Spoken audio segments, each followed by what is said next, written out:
A noite em que o restaurante ficou em silêncio, a garçonete, o rei da máfia e o segredo que reduziu uma cidade a cinzas. Eles a arrastaram para trás do balcão como se fosse um saco de farinha. 4 homens bêbados de uísque barato e algo muito pior, e nem uma única alma naquele restaurante levantou um dedo. Lena Croix sentiu o gosto de cobre na boca antes de entender o que estava acontecendo. Um soco encontrou suas costelas. Outro, sua mandíbula. Em algum lugar, acima do zumbido nos ouvidos, ela ouviu uma xícara de café se quebrar. Então soou o sino da porta principal, um som pequeno, quase educado, e todos os homens na sala ficaram paralisados. Porque o estranho que entrou não piscou ao ver o sangue no chão. Ele simplesmente sorriu. Antes de continuar, se você chegar até o final desta história, me faça um favor. Aperta o botão de curtir e deixe o nome da sua cidade nos comentários. Quero ver até onde viaja a história de Lena esta noite. Fica comigo. Essa história fica escura antes de melhorar. A cidade se chamava Belmore. E não era bem uma cidade, era mais um ponto de parada que esqueceu de morrer. Uma rodovia principal rachada pelo meio, como uma cicatriz velha. Um posto de gasolina com 2 bombas, uma delas coberta por um cartaz escrito à mão, não funciona. Não pergunte. Uma loja de ferragens que só abria quando o dono tinha vontade. E no final da rua, torto sobre um pedaço de cascalho que já foi algo melhor, um restaurante chamado Al's. O dono havia morrido havia 11 anos. Ninguém se deu ao trabalho de mudar o nome. Lena Croix trabalhava no turno da noite 4 noites por semana, às vezes 5, quando Margar tinha dor nas costas. Ela tinha 24 anos, ombros pequenos e cabelo escuro. Usava-o preso em um coque porque a gordura da fritadeira penetrava em tudo se você deixasse solto. Tinha os mesmos 2 uniformes que alternava. Ia a pé para o trabalho porque o carro havia quebrado em setembro e ela não havia contado para ninguém. Morava acima da lavanderia 2 quarteirões de distância, em um estúdio com uma janela que não fechava direito, e pagava o aluguel em dinheiro no primeiro dia de cada mês a um proprietário que nunca perguntava por quê. Ninguém em Belmore perguntava muito. Esse era o charme de Belmore. A noite em que tudo mudou, Lena bateu o ponto às 21h45. Chegou 15 minutos antes porque sempre fazia assim. Dwight, o cozinheiro, rosnou para ela através do passa-pratos. Dwight se comunicava principalmente com rosnadelas. 3 delas significavam oi. 2, que a fritadeira estava dando problema. E uma significava, me deixe em paz. Aquela noite foi de uma só rosnadela. Boa noite para você também, disse ela, amarrando o avental. Ele não levantou os olhos. O lugar estava quase vazio. Um senhor chamado Reggie estava sentado no canto, saboreando um café puro como fazia toda quinta-feira à noite, porque quinta era a noite em que a esposa costumava fazer carne assada e ele não queria estar em casa. Um caminhoneiro 2 mesas adiante, com o boné baixo, comia uma fatia de torta com um garfo que segurava como uma pá. E um casal jovem perto da janela discutia em voz baixa, daquele jeito sibilante que as pessoas discutem quando não querem que a garçonete ouça. Lena ouvia de qualquer jeito. Ela sempre ouvia. Você não passava 10 anos servindo mesas sem aprender a escutar sem olhar. Eu disse que não deveríamos ter passado por aqui.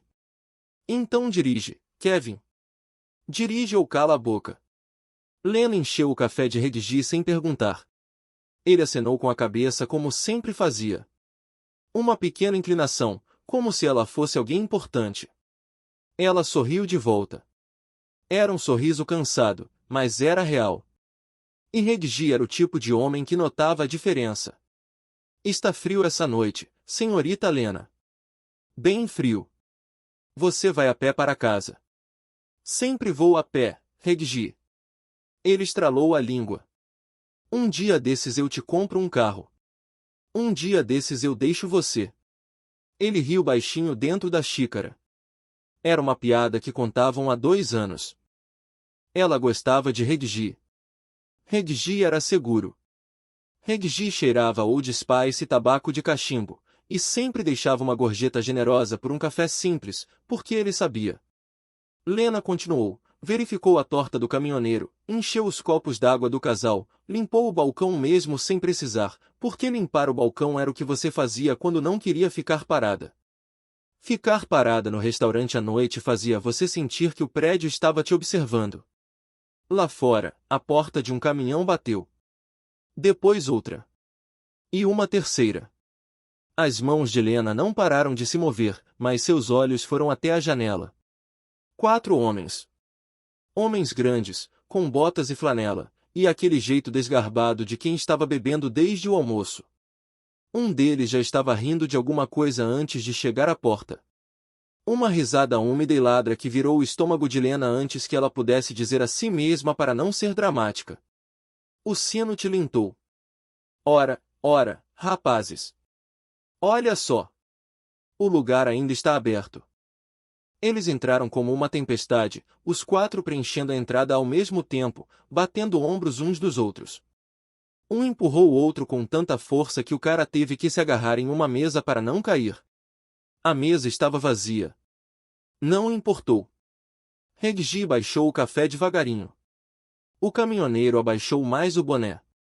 O casal perto da janela parou de discutir no meio da frase e de repente ficou muito interessado nos cardápios, mesmo já tendo pedido. Boa noite, disse Lena, em tom neutro e profissional. Sentem-se onde quiserem, já estarei com vocês. O que ia na frente era o mais barulhento. Um cara grandão, talvez 1,90 m, com uma barba irregular, olhos já vidrados e uma cicatriz na sobrancelha que tensionava a pele. Ele a olhou de cima a baixo uma vez. Depois outra, mais devagar na segunda. Já estarei com vocês, repetiu ele, imitando uma voz afetada. Ouviu isso, rapaz? Ela já vai estar com a gente. O companheiro dele riu como um idiota. O tal companheiro era baixo e magricela, do tipo de pessoa pequena que compensa chegando perto demais.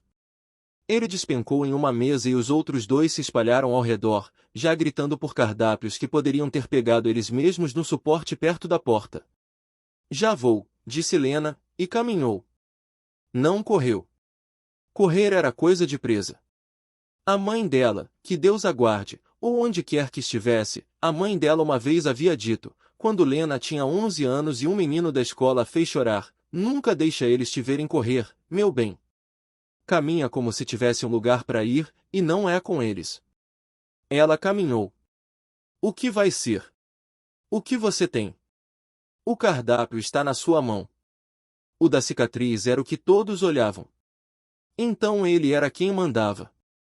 Abriu o cardápio, fechou, jogou sobre a mesa. Cerveja. Não servimos álcool. Tem um cartaz na porta. Tem um cartaz na porta, repetiu ele para os amigos, com uma vozinha afetada que fez o outro rir novamente. Tudo bem, gatinha. Café. 4 cafés, e o que você tiver quente. Ainda tem o especial de carne assada. Frango empanado, hambúrgueres. Hambúrgueres. 4 hambúrgueres. Como querem? Num prato. O companheiro deu uma gargalhada e bateu na mesa. Os outros 2 também riram. Mas um deles, o de cabeça raspada e tatuagem no pescoço, não. Ele ficou olhando para Lena. Fixamente. Ainda não havia rido de nada. Esse era o que ela não gostava.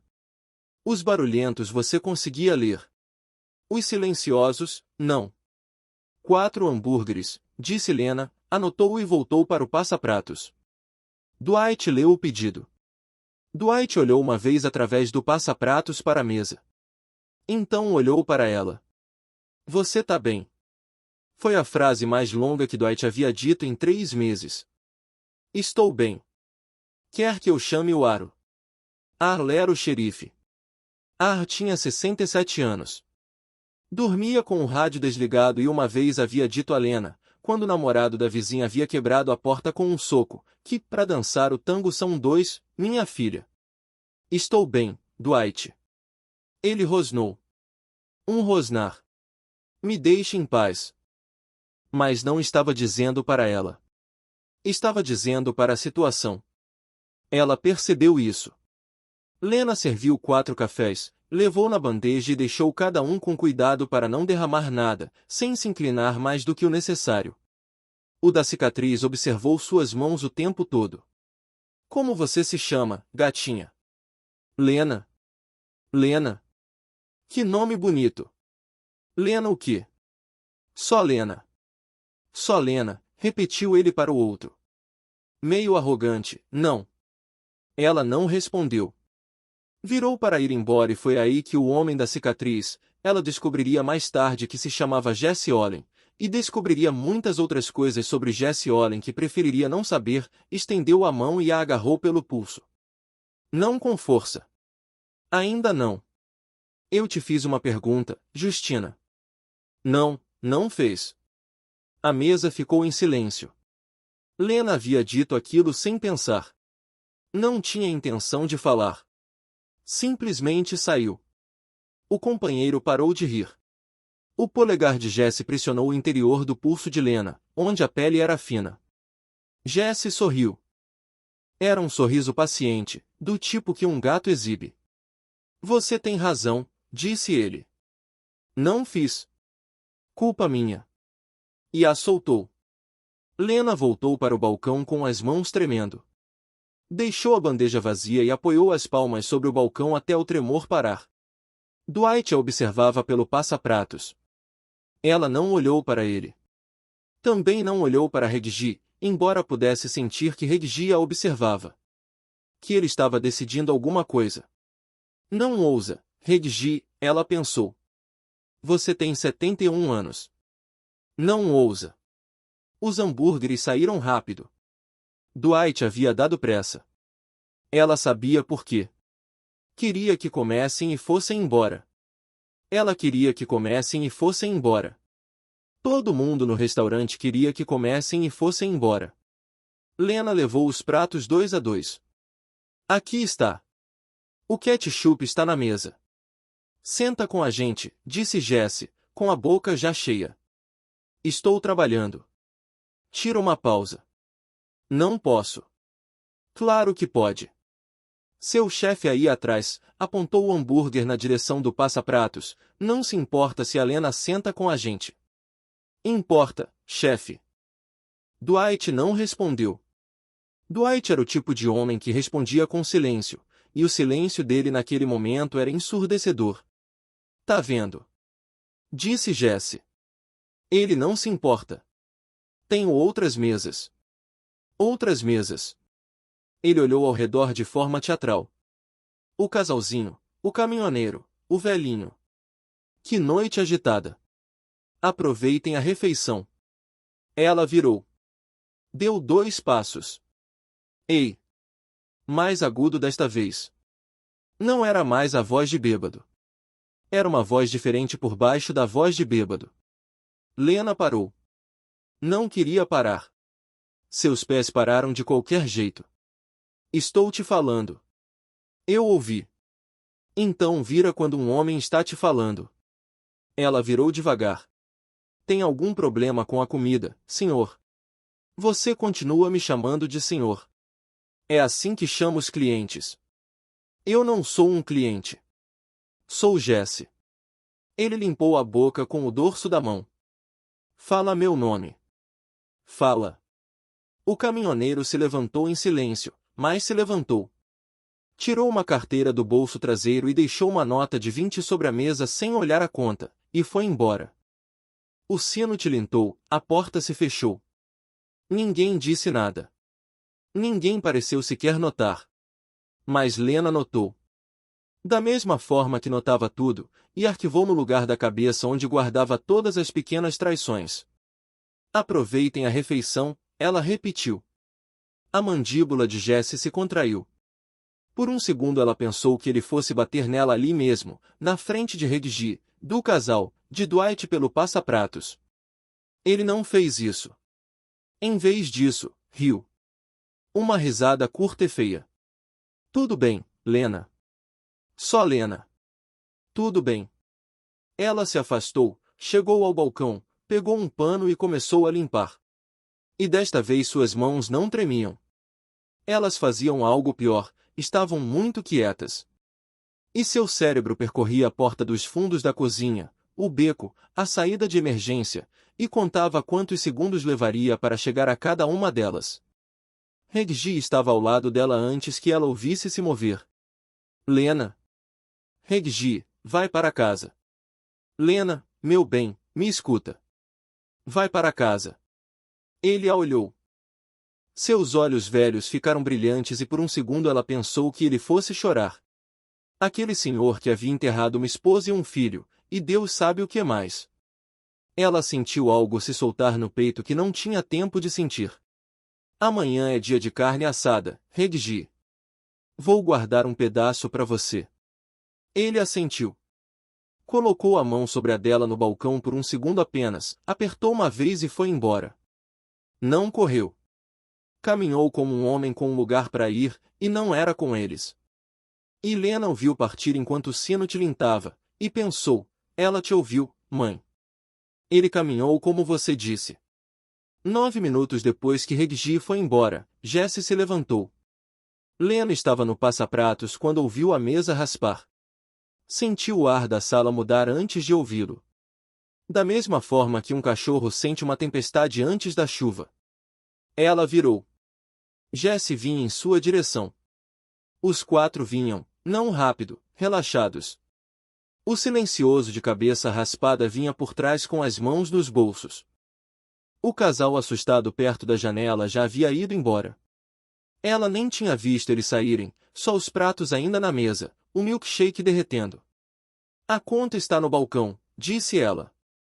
Podem pagar na saída ou passo o cartão. Você me desrespeitou. Sua conta. Você me desrespeitou na frente dos meus amigos. Dwight saiu de trás do passa-pratos. Tinha grande faca de cozinha numa mão, não levantada, só segurada. Muito bem, rapazes. Estamos fechados. Fechados. Paguem a conta e vão embora. Jesse olhou para ele, olhou para a faca, sorriu. Enfiou a mão na jaqueta e o estômago de Lena gelou. Mas não foi uma arma o que ele tirou. Foi um maço de notas. Ele pegou 2 notas de 20 e as deixou cair no chão entre ele e Dwight. Aí está a sua gorjeta, chefe. Fora do meu restaurante. A gente vai. Jesse virou a cabeça devagar, como se o pescoço fosse um pivô, e olhou para Lena. Só Lena. Nos acompanha até a porta, querida. Modos, disse Dwight. Ela não vai acompanhar ninguém a lugar nenhum. O companheiro se moveu. Lena nem viu. Foi rápido assim. O cotovelo dele acertou Dwight no nariz. E Dwight caiu com força, a faca tilintando no chão. E o silencioso deu um passo à frente e chutou a faca para baixo do balcão, como se já tivesse feito isso antes. Como se tivesse feito 100 vezes. Dwight. Lena contornou o balcão antes de perceber que estava se movendo. Não chegou longe. Jesse a agarrou pela cintura e a levantou do chão. Ela chutou e deu uma cotovelada na garganta dele. E por um segundo doce e estúpido, ela achou que podia se soltar. Então o companheiro deu um soco direto nas costelas dela. Ela ouviu algo estalar. Por um longo e brilhante segundo, não sentiu nada. Depois sentiu tudo. Jesse a soltou e ela caiu no chão sobre o quadril. A dor subiu pelo lado como um arame, e alguém a chutou no estômago. E mais alguém a agarrou pelo cabelo e arrastou. Arrastou pelo chão de azulejo para trás do balcão. Para longe da vista da janela. Levanta ela. Ela não vai levantar, Jesse. Levanta ela. Eles a levantaram. Um no braço, o silencioso no outro. E a apoiaram contra a parede perto da máquina de gelo que zumbia, o mesmo zumbido estúpido de toda a noite da sua vida. E Jesse se aproximou e colocou uma mão plana na parede ao lado da cabeça dela. Agora você vai pedir desculpas. Ela cuspiu na cara dele. Não planejou. Saiu como um reflexo, algo mais profundo que o cérebro. E ela viu o sangue no cuspaço antes de perceber que era o seu próprio sangue. A sala ficou tão quieta que ela pôde ouvir o clique da máquina de gelo. Oh, disse Jesse, muito suavemente. Oh, querida! Oh, você não deveria ter feito isso. E ele bateu nela. Ela já havia apanhado antes. Uma vez o namorado, quando tinha 19 anos. Uma vez o pai, quando tinha 8, porque derrubou um copo. Ela sabia o que era uma bofetada. Isso não foi uma bofetada. Foi um soco fechado em velocidade máxima, de um homem de 1,90 m, com 110 quilos, enfurecido. A cabeça de Lena bateu de lado na parede e algo se quebrou dentro da boca dela. O mundo ficou brilhante, depois escuro, depois brilhante de novo. Quando voltou a si, estavam no chão, chutando ela, todos eles, ou talvez só 3 deles. Talvez o silencioso não estivesse chutando. Ela não conseguia dizer, não conseguia ver por causa do sangue no olho. Ela mantinha os braços levantados ao redor da cabeça, e cada vez que uma bota caía sobre as costelas, algo mais dentro dela cedia. Ela contou. Não sabia por que estava contando. 4, 5, 6. Uma bota caiu sobre a mão esquerda e ela ouviu o estalido do próprio osso, e riu. De verdade, riu. Um som úmido e estúpido, porque nem era o que mais doía, porque havia tantas outras coisas que doíam mais. Jesse. Jesse, cara, chega. Era a voz do silencioso. A primeira coisa que ele havia dito a noite toda. Ela nem sequer se cala, Marcos. Chega, cara. Olha para ela. Já chega. Jesse parou. O peito subia e descia. Lena conseguia ver as botas dele de onde a bochecha dela estava pressionada contra o chão. Botas pretas rosadas na ponta, uma longa mancha marrom avermelhada no lado esquerdo. Ela focou na mancha. Focou muito na mancha porque se focasse na mancha não tinha que pensar no fato de que já não sentia a mão esquerda. Levanta, disse Jesse.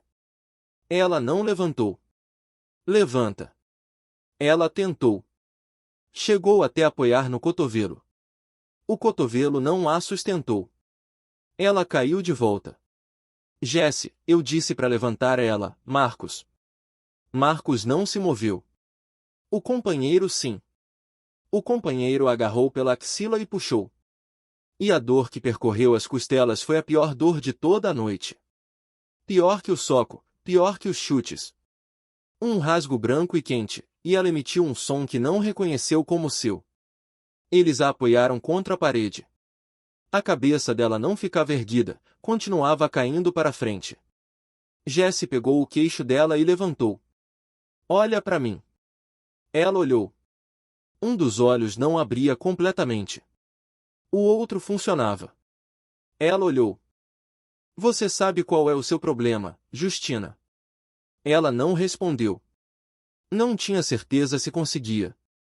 Seu problema é que você não conhece o seu lugar. Atrás dele, muito pequeno, muito distante, soou o sino da porta. Jesse não ouviu. Estava ocupado demais se deliciando. Mas Marcos ouviu. A cabeça de Marcos se ergueu como a de um cachorro bruscamente, e a mão dele foi para a jaqueta, e ele se virou devagar. E o que Marcos viu foi isto, um homem. Um único homem, parado logo dentro da porta do restaurante do hall, com as mãos soltas ao lado do corpo. Um sobretudo preto aberto sobre um terno escuro que custava mais dinheiro do que Belmore inteira veria em um ano. Sem chapéu. Cabelo com um pouco de prata nas têmporas. Um rosto que não estava com raiva, nem assustado, nem surpreso. Um rosto que estava completamente vazio, como um lago congelado, vazio, com Deus sabe o que por baixo. Atrás dele, através do vidro, havia formas. 2, talvez 3, paradas perfeitamente imóveis no estacionamento. O homem na porta olhou para Dwight no chão com o sangue no rosto. Olhou para as 2 notas de 20 perto do balcão. Olhou para os cacos no chão. Olhou para o companheiro congelado a meio giro, e para o silencioso com a mão na jaqueta, e para Jesse que estava agora percebendo que a sala havia mudado. E então os olhos dele pousaram em Lena. Ficaram ali mais tempo do que em qualquer outro lugar. Não com suavidade. Não com piedade. Com outra coisa. Algo que media. Quem diabos é você? disse Jesse. O homem na porta não respondeu de imediato. Deu um passo para dentro. O sino tilintou pela segunda vez quando a porta se fechou atrás dele. Ele olhou para os próprios sapatos como se tivesse notado algo neles. Tirou um lenço branco, se agachou sem pressa e limpou uma única mancha da biqueira. Guardou o lenço no bolso. Então levantou o olhar. Meu nome, disse ele, é Adrien Boyce. A voz dele era tranquila. Era o tipo de tranquilidade que você precisava se aproximar para ouvir. O tipo de tranquilidade que os homens barulhentos da sala de repente entenderam que deveriam ter estado usando o tempo todo. Esse nome significa alguma coisa para você, amigo. Disse Jesse, rindo. Foi o tipo de risada errada. Tinha uma rachadura. Deveria. Adrien Boyce considerou isso, da forma como um homem considera um pedaço de carne no balcão de um açougue. Não, disse ele. Acho que não. Ele olhou para Lena de novo. Senhorita. Consegue me ouvir? Ela tentou acenar com a cabeça. A cabeça não funcionava muito bem. Ela conseguiu fazer alguma coisa. Foi suficiente. Bem. Ele não se aproximou mais. Ficou onde estava. Vou pedir que aguentem mais um minuto. Podem fazer isso por mim. Ela conseguiu fazer aquilo de novo. Boa garota. Ele se virou para Jesse. Fez isso devagar. Enfiou as mãos nos bolsos do sobretudo. Quando voltou a falar, a voz era exatamente a mesma. Calma, exatamente a mesma, plana. E de alguma forma, isso foi pior do que se tivesse gritado. Você tem aproximadamente 30 segundos, disse Adrien Boyce, para me explicar por que minha noite foi interrompida. Olha, eu não sei quem você pensa que é, mas está prestes a se meter em uma encrenca. 20. Jesse foi ao bolso traseiro. O que quer que tivesse lá, não chegou a tirar. Adrien Boyce não se moveu. Adrien Boyce nem tirou as mãos do sobretudo. Mas a porta atrás dele se abriu e dois homens entraram, rápido, da forma como homens entram por uma porta quando fizeram isso muitas e muitas vezes antes, em muitas e muitas outras salas. O primeiro jogou o companheiro de bruços sobre uma mesa com tanta força que a mesa se partiu. O segundo agarrou o pulso de Marcos, o pulso da mão que estava na jaqueta, e fez algo que produziu um som que Lena ouviria nos sonhos pelo resto da vida. Marcos gritou. O que ele tinha na jaqueta caiu no chão. Era uma arma. Claro que era uma arma. O quarto homem tentou correr para os fundos. Não passou do passa-pratos. Um terceiro homem havia entrado pela cozinha, sem fazer barulho. Lena nem tinha ouvido a porta dos fundos. Jesse foi o último a ficar de pé.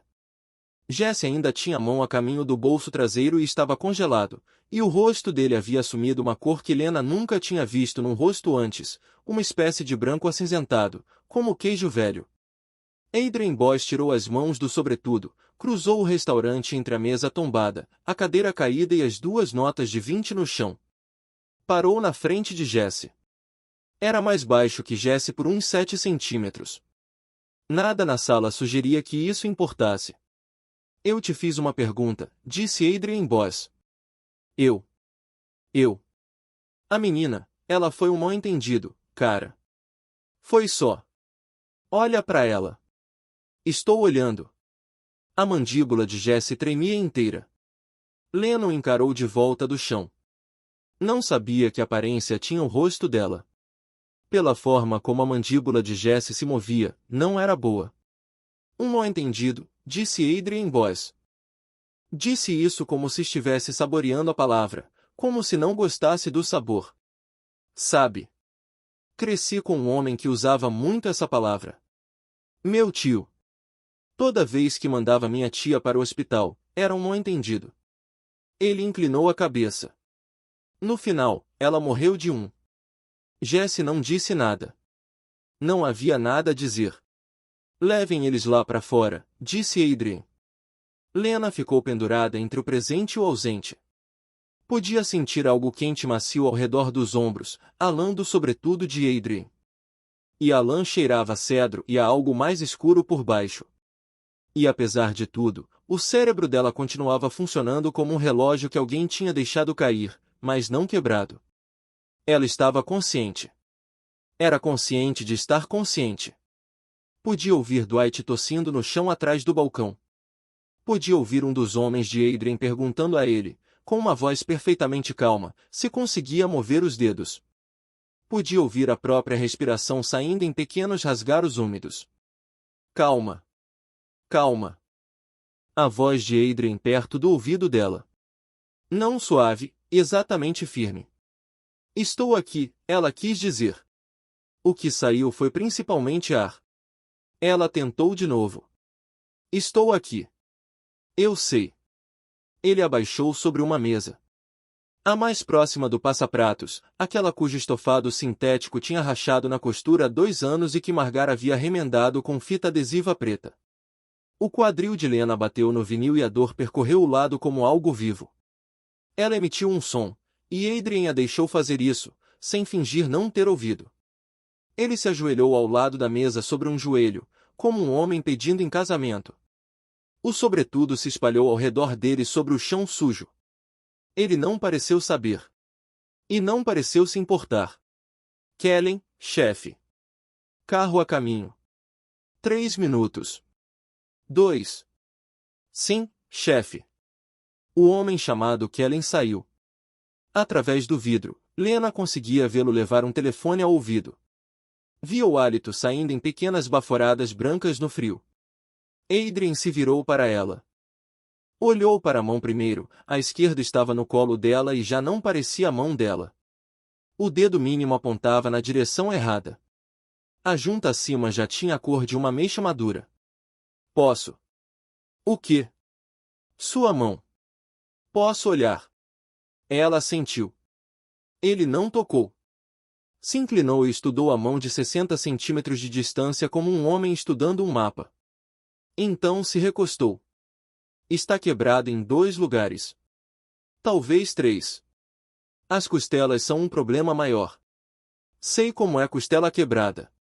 Conheço a sensação. Ele a olhou. Algo piscou atrás dos olhos dele e então ficou quieto de novo. Quem? O quê?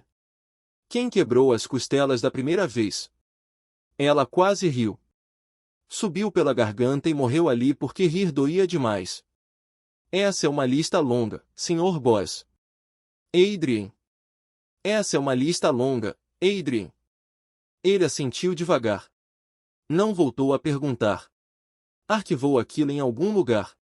Ela conseguia sentir ele arquivando. Atrás dela, atrás do balcão, ouviu-se um som úmido e áspero. Dwight estava se sentando.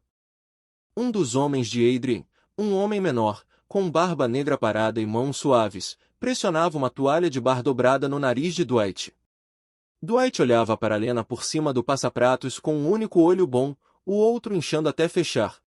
Quando os olhos dele se encontraram, Dwight fez algo que nunca tinha feito nos 2 anos em que ela trabalhava para ele. Articulou as palavras, me desculpa. Ela desviou o olhar primeiro. Não conseguiu sustentar. Onde está? Disse ela. Quem? Jesse. O do lado de fora. Adrien não respondeu. Não precisou. O rosto dele não mudou em nada. E foi assim que ela soube. Oh. Pausa. Isso te incomoda. Ela pensou. Ficou surpresa por ter que pensar. Esperou que o incômodo chegasse. Da mesma forma que você espera uma tosse depois que alguém ri alto demais. Não chegou. O que chegou em vez disso foi nada. Um nada plano e silencioso, como um campo depois de um incêndio. Não. Bem. Ele disse isso simplesmente, sem julgamento. Não deveria. O sino tilintou. Kellen voltava, trazendo uma rajada de frio. O carro está aqui, chefe. 2 minutos para o médico. Médico, disse Lena. Não, não posso pagar um. Lena. Não tenho seguro. Não tenho. Lena. Ele a olhava diretamente. A voz não havia subido, mas algo nela havia aguçado. Você não vai a um hospital. Não vai para o seu apartamento. Não vai a lugar nenhum nessa cidade essa noite. Entende? Eu não. Não entendo. Então escuta. Ele se inclinou. O cheiro a cedro de novo. Os homens que entraram aqui esta noite não estavam bêbados. Eles foram feitos para parecer bêbados. Isso é uma técnica. Eu conheço porque é uma que já usei. Eles queriam uma cena. Queriam que as testemunhas se lembrassem de uma briga, não de um assassinato encomendado. Queriam que o xerife, e suponho que essa cidade tem um xerife inútil, registrasse como uma briga de bar que saiu de controle. Queriam você em uma vala de manhã e uma história que ninguém investigaria além disso. Senhorita, sou uma garçonete. Sei o que você é. Ninguém quer matar uma garçonete. Lena. Alguém quer. Ela o encarou. Lá fora, faróis varreram a janela. Um carro preto e longo, do tipo que não se via em Belmore. Do tipo que nunca havia estado em Belmore. Parou na frente do restaurante e o motor não desligou. O motorista não saiu. Preciso que você pense com muito cuidado agora, disse Adrien. Vou te fazer uma pergunta, e a resposta é importante. É importante para você. Entende? Sim. Há 2 semanas, talvez 3. Você viu algo que não deveria ter visto. A garganta dela fechou. Ela pensou na chuva. No estacionamento. No motel com a placa piscando vacância, o sem intermitente. Pensou na maleta. Pensou no rosto do homem, sobretudo tudo nos olhos, que eram de um azul muito pálido, mais claros do que deveriam ser para um rosto como aquele. Ela tinha ido para casa e trancado a porta. Colocado a corrente. Tomado banho com água tão quente quanto aguentava e se disse, você não viu nada, Lena Cross. Você simplesmente continuou andando. Manteve a cabeça baixa e continuou andando. O Moonlight, ela disse. Não reconheceu a própria voz. O motel Moonlight na Estrada 9, há 2 semanas, uma terça-feira. Estava chovendo. O rosto de Adrien não mudou. Mas os ombros mudaram. Algo neles caiu 1 centímetro. Não alívio. Reconhecimento. Continua. Voltei para a casa do restaurante. Peguei atalho pelo estacionamento por causa da chuva. Havia 3 homens, um carro preto como aquele talvez, não entendo de carros. Um deles tinha uma maleta. Passaram entre si. Vi a troca, e um deles, o que pegou, me viu. Descreve ele. Alto, mais velho que o senhor, terno cinza, cabelo grisalho. Mas os olhos dele, os olhos eram muito pálidos. Azul pálido. Como? Não sei. Como os olhos de um husky. E tinha uma cicatriz aqui. Ela começou a levantar a mão esquerda, se contorceu, usou a direita. Tocou a linha da mandíbula abaixo da orelha. Uma cicatriz até aqui. Fina como uma linha. Adrien fechou os olhos. Não os abriu por um longo momento. Quando fez, ficou de pé. De pé da forma como um homem fica quando acaba de ouvir algo que exige muito dele. Kellen. Sim, chefe. É ele. Kellen ficou muito quieto perto da porta. Tenho certeza. Os olhos, a cicatriz. Ela está descrevendo até o colarinho da camisa. Kellen soltou um fôlego que talvez tivesse prendido por 1 ano. Cristo. Sim, está aqui. Está aqui em... Ele olhou ao redor do restaurante como se ainda não pudesse acreditar. Em Belmore. Ele esteve aqui há 2 semanas. Provavelmente já foi embora. A voz de Adrien havia ficado plana, mais plana que antes, mas deixou pegadas. Jesse é uma pegada. Os 3 lá fora são pegadas. Ele olhou para Lena. Ela é uma pegada muito, muito importante. Chefe, se ela pode identificá-lo. Eu sei. Então nós. Eu sei, Kellen. Fica quieto um momento. Deixe eu pensar. Kellen ficou quieto, cruzou as mãos na frente e esperou. E Lena o viu esperar. Entendeu que aquele homem, Kellen, que devia ter uns 40 anos e parecia capaz de quebrar uma parede com o ombro, ficaria ali a noite toda, se Adrien Boss precisasse. Adrien andou 2 passos, passou a mão pelo rosto, a primeira coisa descontrolada que ela o havia visto fazer. Baixou a mão e se virou para Lena. Lena. Vou te dizer algumas coisas e vou dizer rápido porque não temos tempo. De acordo. O homem que você viu no estacionamento não é um homem que você deveria ter visto. Não é um homem que a maioria das pessoas vê e do qual se afasta. O nome que ele usa é Sinclair. Ele é um banqueiro de um tipo muito particular. Movimenta dinheiro para pessoas que não podem ser vistas movimentando o seu.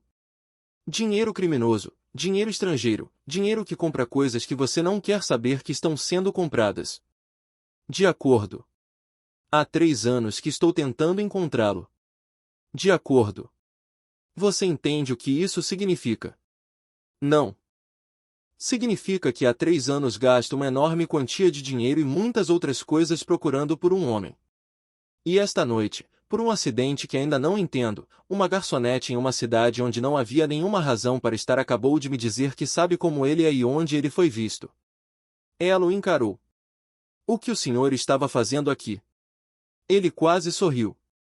Não foi um sorriso, foi o fantasma de o tipo de coisa que percorre um rosto e vai embora antes que você possa dizer que estava lá. Estava de passagem. Acredite ou não, não culpo você se não acreditar, mas é a verdade. Parei porque um dos meus homens queria uma xícara de café. Ele olhou para o passa-pratos. Suponho que deixaremos uma gorjeta boa. Ela soltou um som que era metade riso e metade outra coisa.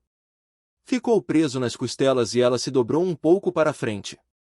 Ele quase a alcançou, e então não fez isso. Reteve a mão como um homem que havia aprendido em algum lugar, há muito tempo, a não alcançar uma mulher que se encolhia.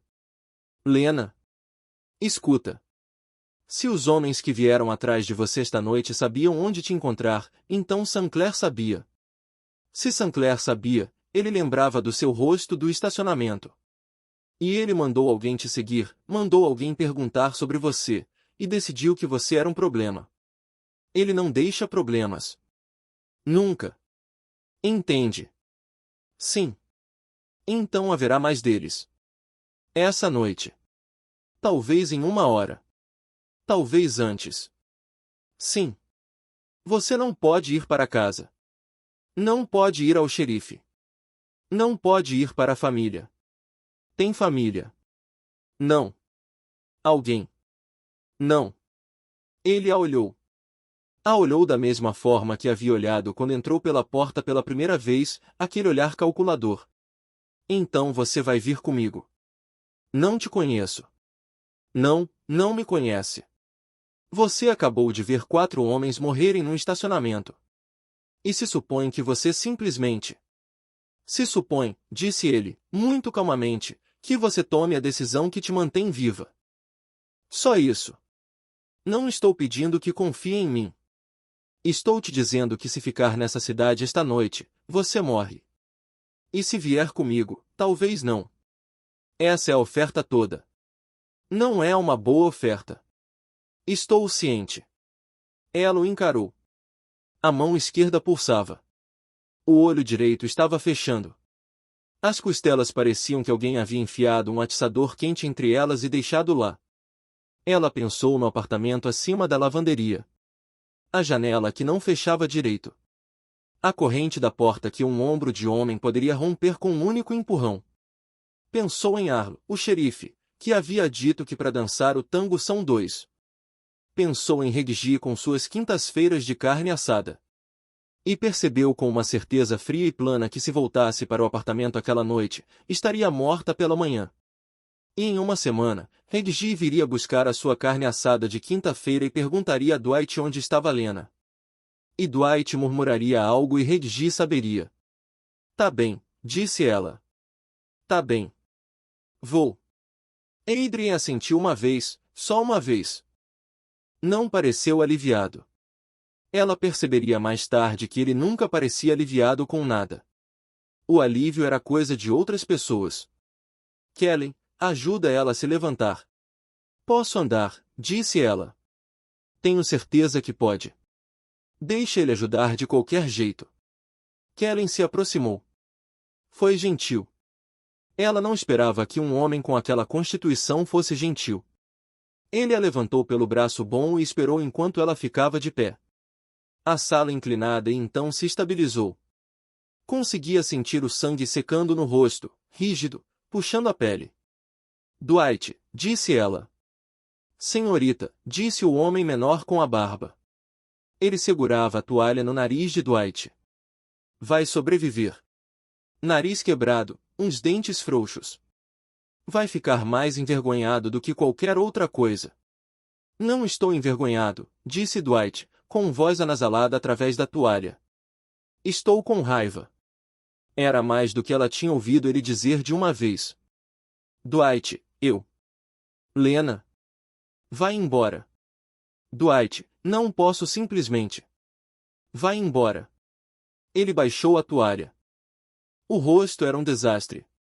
O olho tinha a cor de uma nuvem de tempestade. Mas o olho bom estava fixo no dela, e não estava confuso. Não estava assustado. Estava com raiva, da forma como um homem fica com raiva quando alguém feriu alguém sob o seu teto. Esses homens, quem quer que sejam, senhor, quem quer que seja o senhor, disseram que ela está em apuros. Eu acredito. Vi esses caras entrarem. Vi como entraram. Aquilo não era bebedeira. Era outra coisa. Leva ela. Tira ela daqui. DW, vou dizer ao Ara o que vi. Ara vai fazer o que quiser com isso. Ele olhou para Lena. Vai, menina. Vai. O homem menor de barba entendeu algo sem precisar ser dito. Disse, senhor, vamos garantir que esta noite seja registrada como um roubo. 5 homens entraram, levaram o caixa, agrediram os 2, fugiram. Ele não viu as placas. Não lembra bem das caras por causa da concussão. Não tenho concussão. Agora tem, senhor. Dwight olhou para o homem menor, depois para Adrien, depois para Lena. A mandíbula dele se contraiu. Tá bem. E senhor, o médico estará aqui em 5 minutos para o senhor também. Dwight olhou para o homem de barba, depois para Adrien, depois para Lena. Tá bem. Adrien inclinou a cabeça. Obrigado. Não me agradeça. É uma boa garota. Você ouviu ela. Você me encontra. Deveria ter sido engraçado. Um velho cozinheiro com o nariz quebrado ameaçando um homem que havia desmontado 4 pessoas em 30 segundos. Ninguém riu. Adrien apenas olhou para Dwight e disse, muito calmamente, entendido. E Lena, presa entre eles, com a mão de Kellen sob o braço e as costelas em chamas e a mão esquerda dormindo de um jeito ruim, sentiu algo se soltar no peito que não sabia que estava preso lá. Não chorou. Não ia chorar naquela sala aquela noite. Mas emitiu um som muito pequeno e disse, Dwight. Vai, menina. Vai. Eles a acompanharam até a saída. O frio a golpeou como uma segunda surra. Ela não tinha tido tempo de pegar o casaco. Ainda usava o avental. Percebeu isso de repente, o avental estúpido com o H bordado no bolso, sangue na bainha. Ela fez um gesto para desatá-lo e Adrien disse, deixa. Não tem tempo. O carro era maior de perto. Tinha a forma longa e baixa de um carro construído para transportar pessoas importantes. Os vidros eram escuros e o motor funcionava daquele jeito silencioso e caro que os carros caros têm. Um motorista na frente. Um segundo carro atrás, que ela não havia visto de dentro. 2 homens já a pé no estacionamento, um perto da estrada e outro na esquina dos fundos. Ambos olhando para fora, vigiando a escuridão. Entre os carros, na cascalho, havia apenas um pedaço de cascalho que havia sido rastreado. As marcas do rastelo ainda estavam frescas. Lena olhou para o cascalho rastreado. Olhou por muito tempo. Não faz isso, disse Adrien ao lado dela. Não estou fazendo. Não faz. Ela desviou o olhar. Kellen a ajudou a entrar no banco traseiro. O couro estava quente. Alguém havia ligado o aquecimento com antecedência. Havia uma garrafa d'água no porta-copos e um cobertor de caxemira dobrado no banco ao lado dela. Ela ficou olhando para o cobertor como se fosse um artefato de outro planeta. Não o pegou. Adrien entrou pela outra porta, no lado oposto. Sentou-se sem olhar para ela. Disse uma palavra ao motorista. Vamos. E o carro saiu suavemente do estacionamento de cascalho e entrou na estrada principal. O restaurante com suas janelas amarelas mornas e o zumbido das máquinas de gelo e o rosto ensanguentado de Dwight foram ficando para trás, e a escuridão da estrada os engoliu. Por muito tempo, ninguém falou.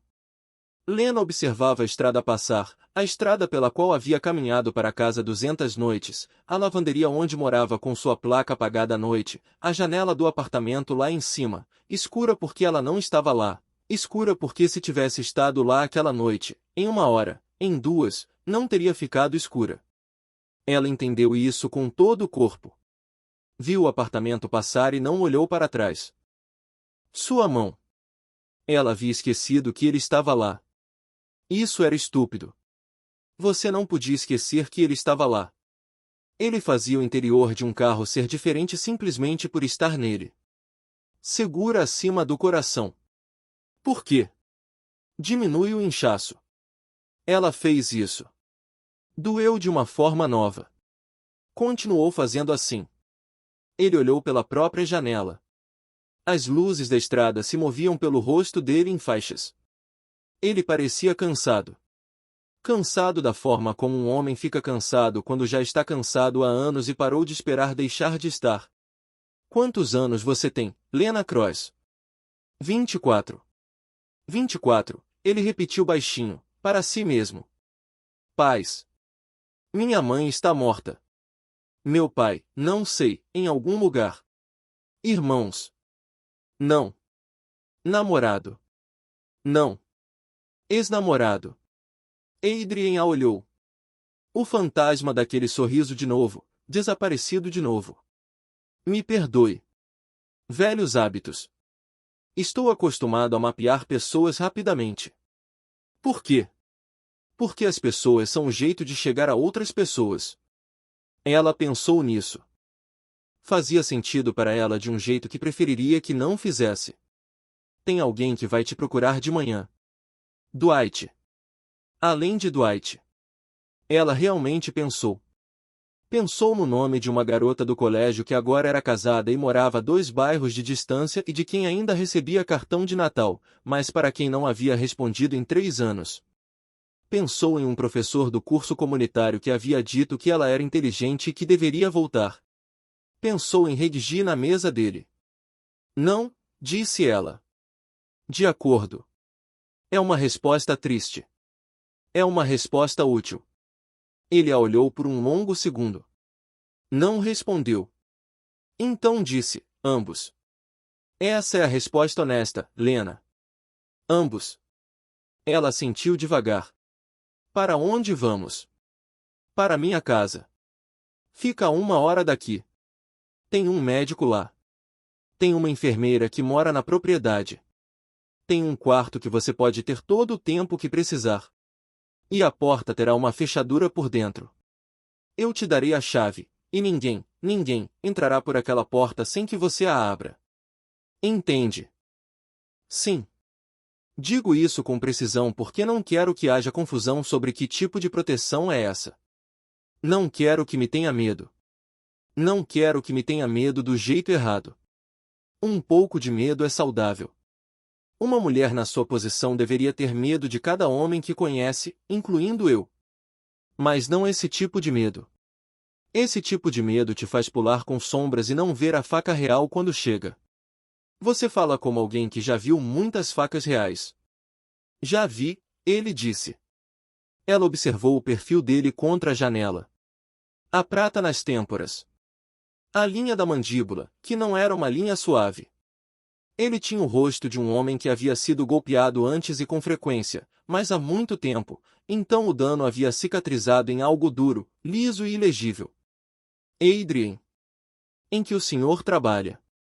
Ele considerou a pergunta o tempo suficiente para ela pensar que não ia responder. Dirijo uma família, disse ele finalmente. Uma família de negócios que existe há muito mais tempo do que eu. Quando herdei, era um certo tipo de coisa. Nos últimos 15 anos, tenho tentado lentamente transformá-la em um tipo diferente. Não uma coisa limpa, não vou mentir para você. Mas uma coisa diferente. Uma máfia. Essa é uma palavra que as pessoas usam. O senhor usa. Não. Temos nossas próprias palavras. São mais bonitas. Não. São simplesmente as nossas. Ela riu, curto e dolorido. Fez uma careta pelas costelas, mas riu mesmo assim. Ele a olhou, e pela segunda vez ela viu aquele fantasma de algo. E desta vez entendeu o que era. Ele estava surpreso com ela. Tinha esperado que ela chorasse, gritasse, entrasse em colapso, suplicasse. Ela não havia feito nenhuma dessas coisas. Estava sentada no banco traseiro do carro com a mão quebrada e um olho fechado e provavelmente 3 costelas fraturadas, e fazia perguntas como se fossem 2 estranhos num trem. Você não tem medo de mim, disse ele. Não era uma pergunta. Tenho pavor, disse ela. Só não tenho força para demonstrar. Aquilo finalmente desenhou uma expressão real no rosto dele. Não era exatamente um sorriso. Era algo mais próximo. Era o rosto de um homem que acabará de aprender algo que não esperava aprender aquela noite e que estava decidindo ali mesmo, no banco traseiro do carro, o que fazer com isso. Lena Cross. O que? Bebe a água. Ela olhou para a garrafa no porta-copos. Pegou com a mão boa. Levou 3 tentativas para distorcer a tampa porque os dedos continuavam escorregando no plástico. Ele não se ofereceu para ajudar. A observou fazer isso e a deixou fazer. Quando ela finalmente tirou a tampa, compreendeu que ele havia observado fazer isso de propósito, porque de alguma forma, ele já sabia que se tivesse tirado a tampa por ela, mesmo que por gentileza, ela o teria odiado por isso. Bebeu. A água estava fria e doía no lábio cortado e foi a melhor água que havia provado na vida. A estrada continuava. Árvores dos 2 lados, o restaurante muito para trás. Ela não conhecia esta estrada. Nunca havia estado tão longe de Belmore. Nunca havia tido uma razão para ir, Adrien. O homem Sinclair. Por que o senhor o quer? Ele ficou em silêncio por um momento. As luzes se moviam pelo rosto dele. Ele matou meu irmão, disse Adrien. Ela o olhou. Me desculpa. Não precisa. Meu irmão era um bom homem. Não mereceu morrer da forma como morreu. Mas também não merecia muito mais. Ele virou a cabeça para encará-la, e os olhos dele na penumbra do banco traseiro tinham uma cor que ela não conseguia nomear. Não quero Sinclair por amor, Lena. Quero porque um homem como ele, um homem que pode fazer meu irmão desaparecer em uma noite, é um homem que pode fazer qualquer pessoa desaparecer em uma noite. E há pessoas que eu gostaria muito que não desaparecessem.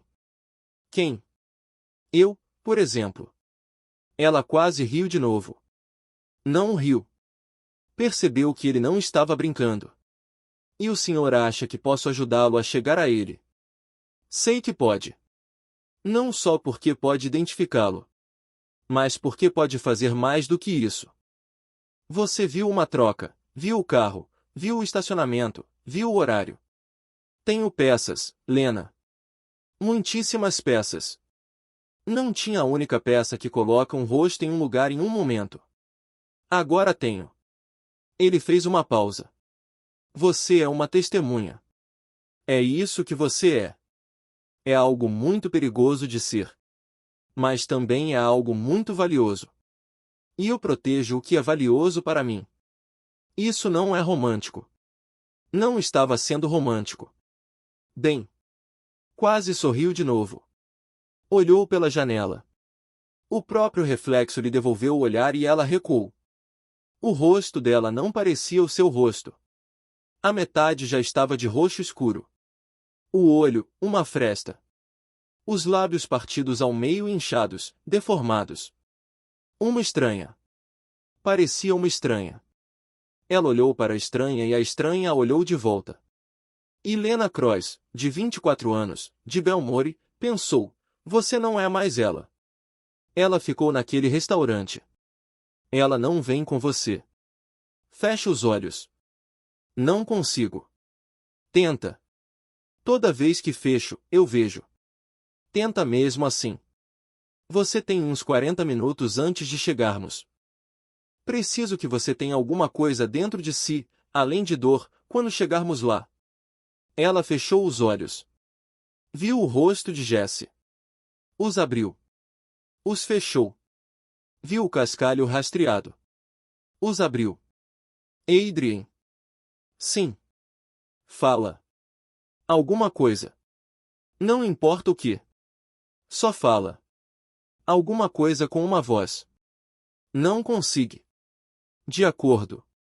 E Adrien Boyce, um homem que, por sua própria admissão, dirigia uma família que tinha uma palavra para si mesma que não era máfia, um homem que havia entrado em um restaurante e mudado a geometria de 4 vidas em menos de 1 minuto, um homem cujo cobertor de cachemira no banco ao lado dela custava mais do que seu aluguel mensal, começou a contar com a voz baixa e tranquila sobre uma casa.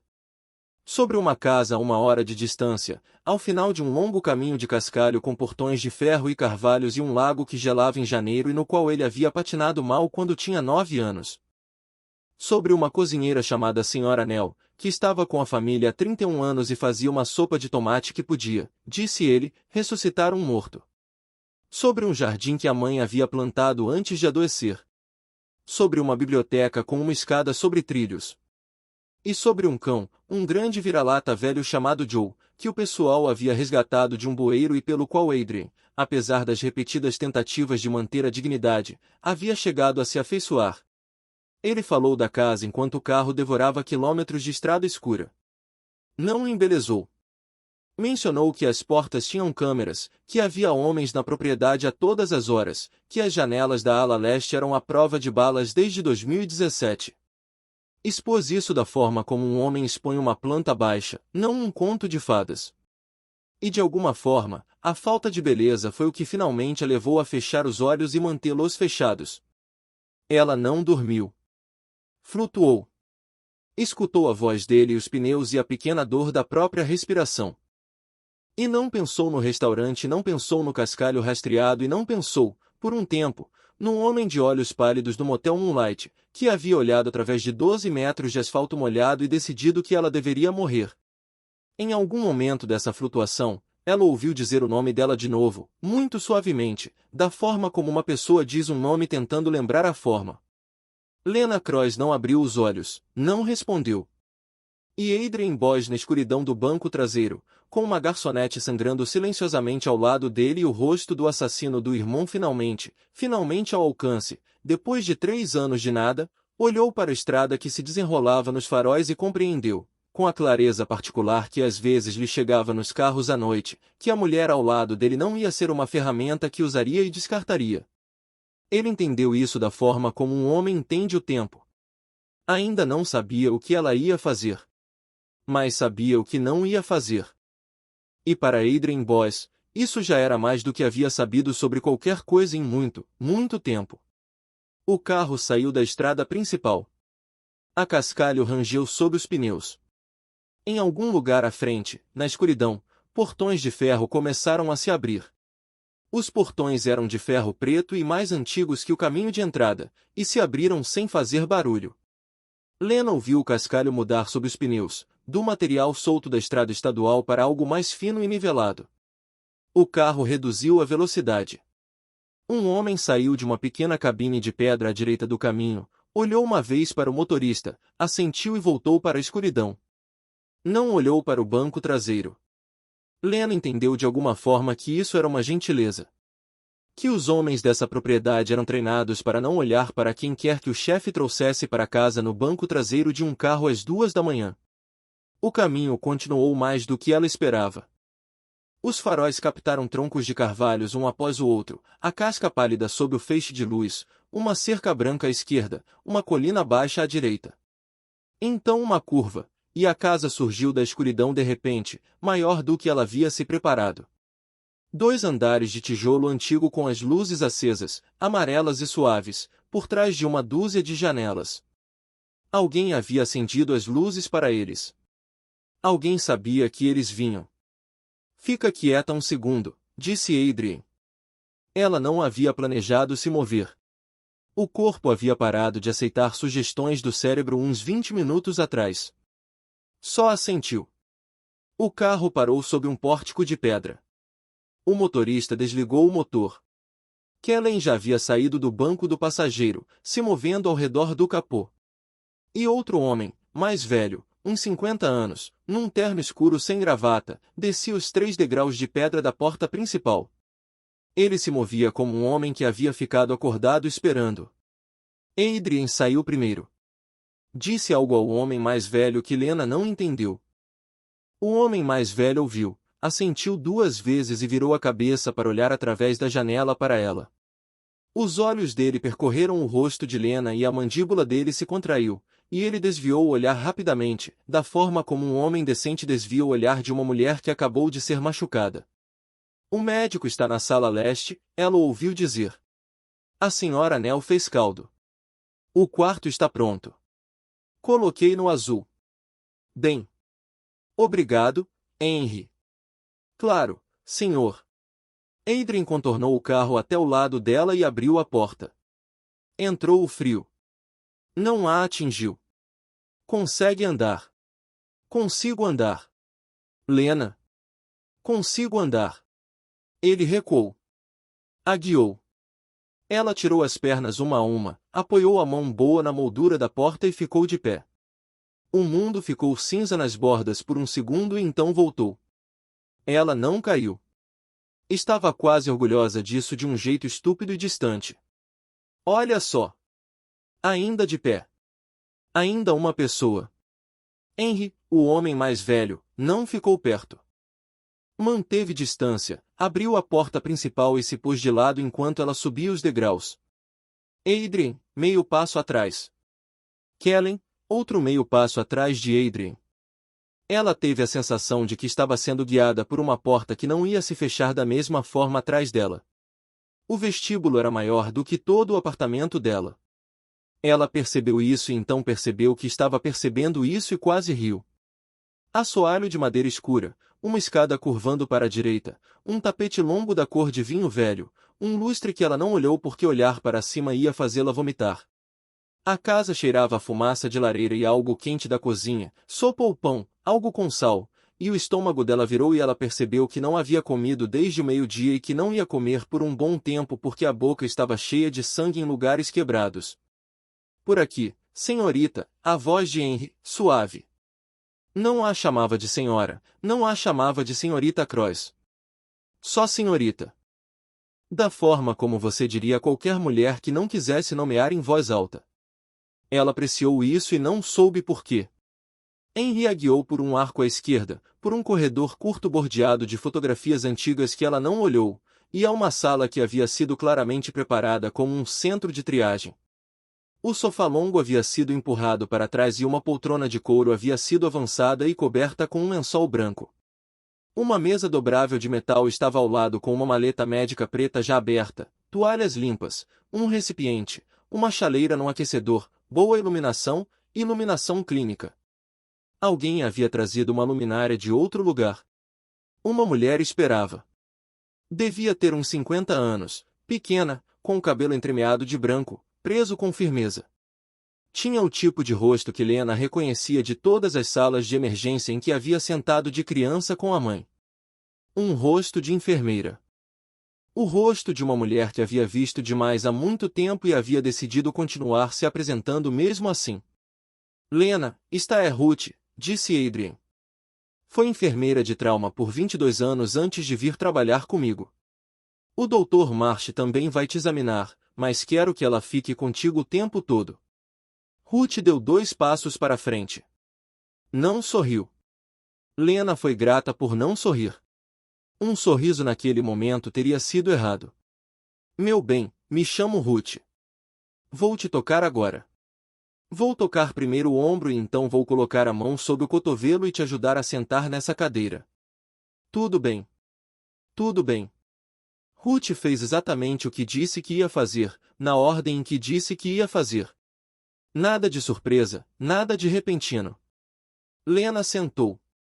A cadeira era funda e o lençol estava fresco e ela sentiu o próprio peso afundar nele como água. Um homem entrou por outra porta, uns 40 e tantos anos, desalinhado, com óculos de meia-lua no cabelo cinza, uma maleta médica e uma gravata que claramente havia sido amarrada num carro. Assentiu para Adrien.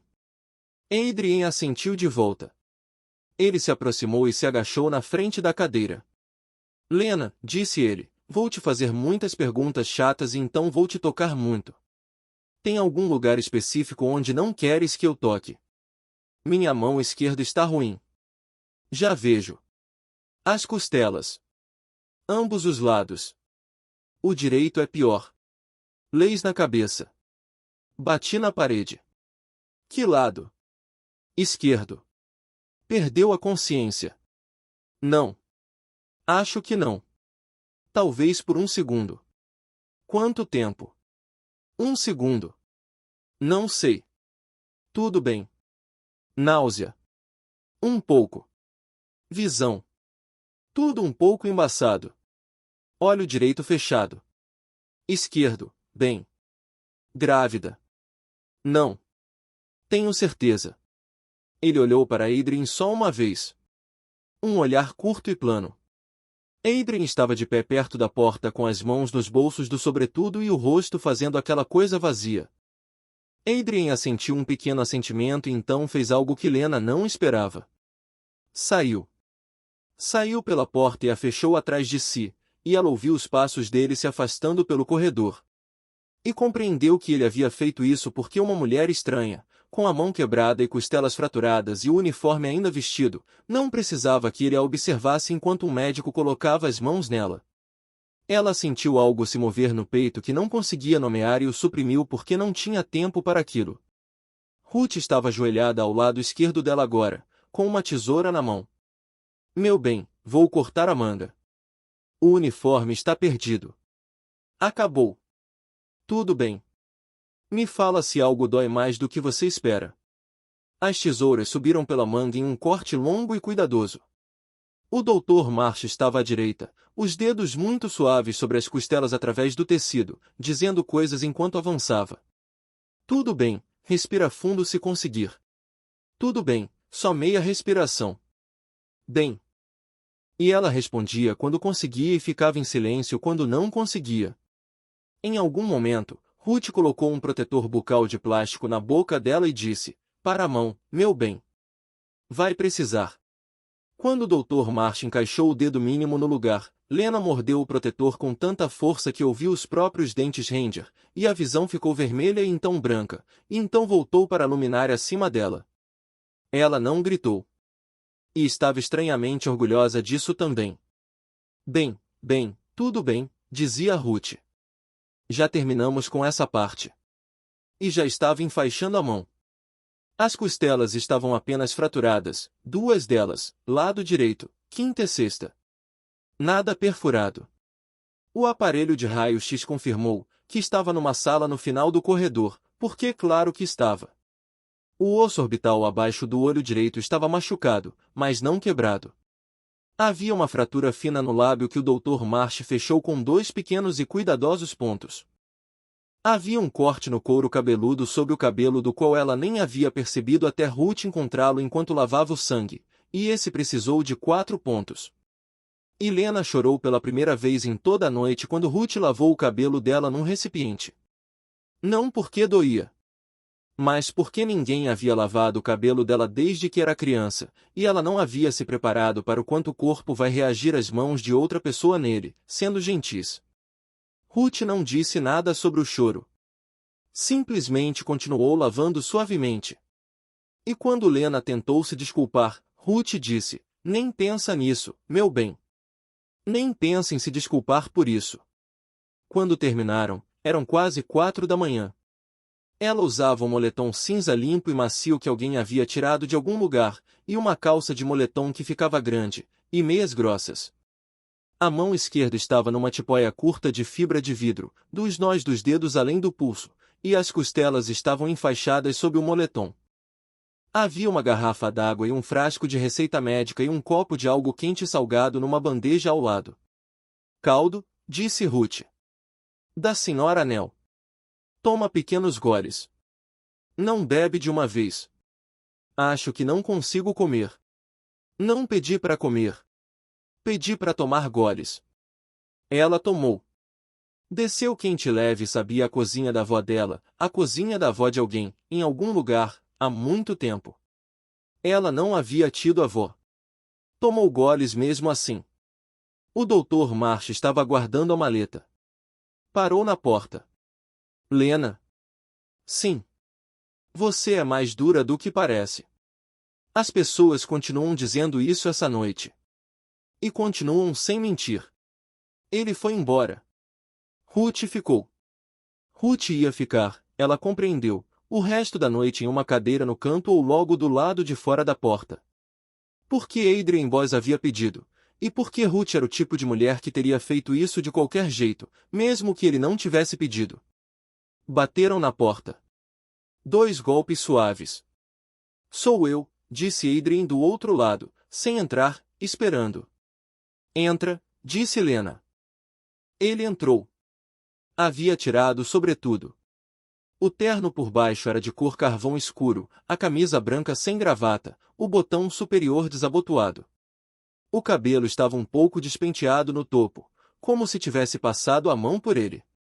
Ele parecia, pela primeira vez desde que ela o havia conhecido, um homem que havia ficado acordado a noite toda.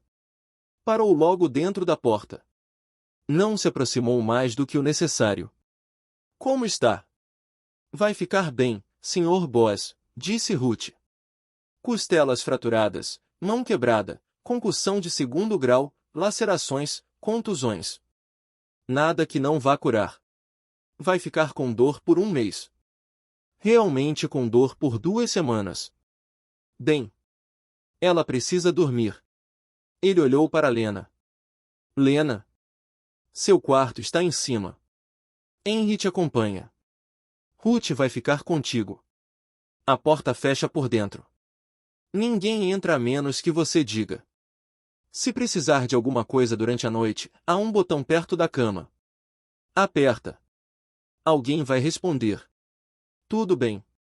Não estarei aqui de manhã. Tenho que sair por algumas horas. Ruth vai ficar.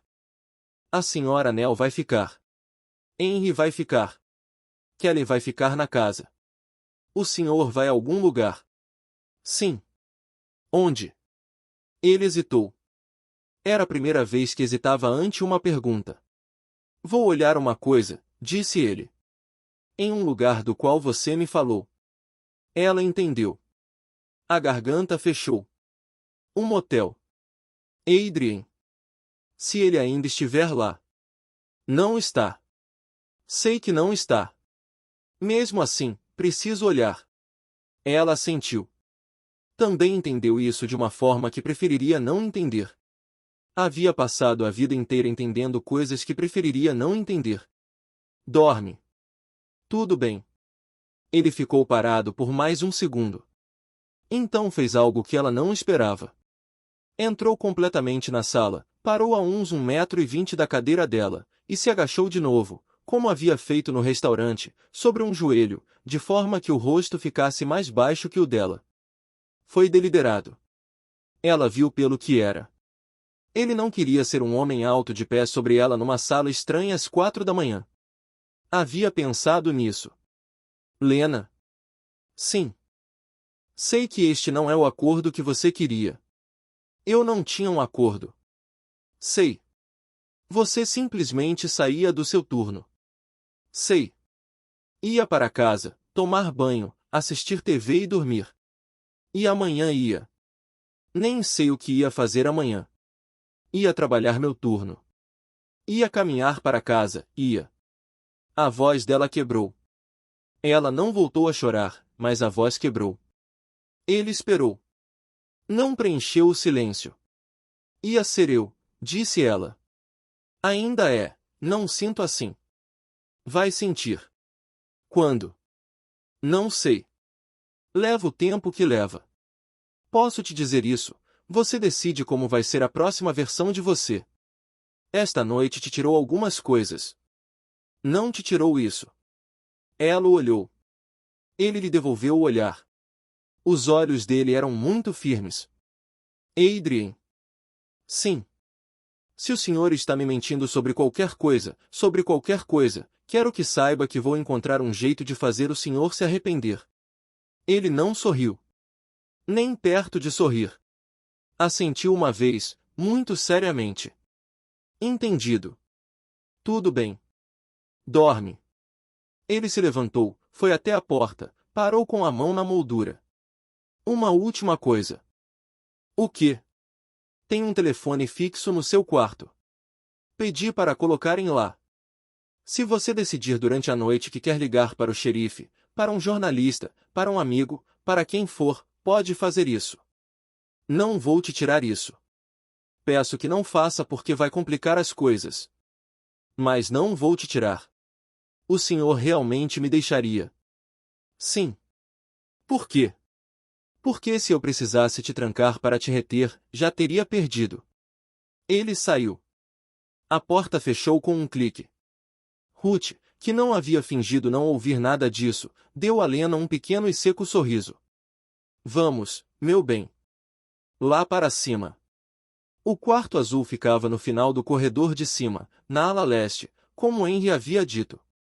As paredes eram de um azul suave e empoeirado, não o azul de uma menina pequena, nem de um hotel. Uma cor real que alguém havia escolhido de propósito. Uma cama de dossel com lençóis brancos dobrados. Uma lareira com fogo baixo. Cortinas pesadas fechadas. Uma escrivaninha, uma cadeira, uma porta para um banheiro próprio. Lena não sabia o que fazer com um banheiro próprio. Havia compartilhado o banheiro com a mãe, e depois um banheiro no final do corredor com outros 8 alunos durante um semestre, e depois um banheiro num estúdio que também servia de cozinha. Ela sentou na borda da cama. Ruth pôs a água e os remédios na mesinha de cabeceira e mostrou o botão e o telefone e a fechadura da porta. Disse que ficaria na cadeira do corredor pelas próximas 3 horas, que não precisava ter vergonha de apertar o botão por nenhum motivo, que havia uma luz de noite no banheiro e que, se precisasse vomitar, o que era possível com a concussão, o recipiente estava do lado esquerdo da cama. Lena sentou e ouviu e assentiu quando devia sentir. Ruth. Obrigada. Não me agradeça, querida. Agradeço mesmo assim. Ruth não discutiu. Apertou o ombro de Lena, o esquerdo, o que não estava machucado, e saiu. A porta se fechou, e Lena a ouviu deslizar numa cadeira no corredor. A casa estava silenciosa. Não em silêncio. Uma casa como essa nunca ficava em silêncio. Em algum lugar lá embaixo, algo fazia tic-tac. Em algum lugar mais longe, uma caldeira se acendeu com um clique. Lá fora, o vento se movia nos carvalhos. Lena se levantou, foi devagar até a porta, girou a fechadura e ouviu o encaixe. Ficou ali com a mão boa no latão frio e se obrigou a sentir o peso da fechadura. Ele disse que podia. Disse e quis dizer. Ela voltou para a cama, não abaixou os lençóis.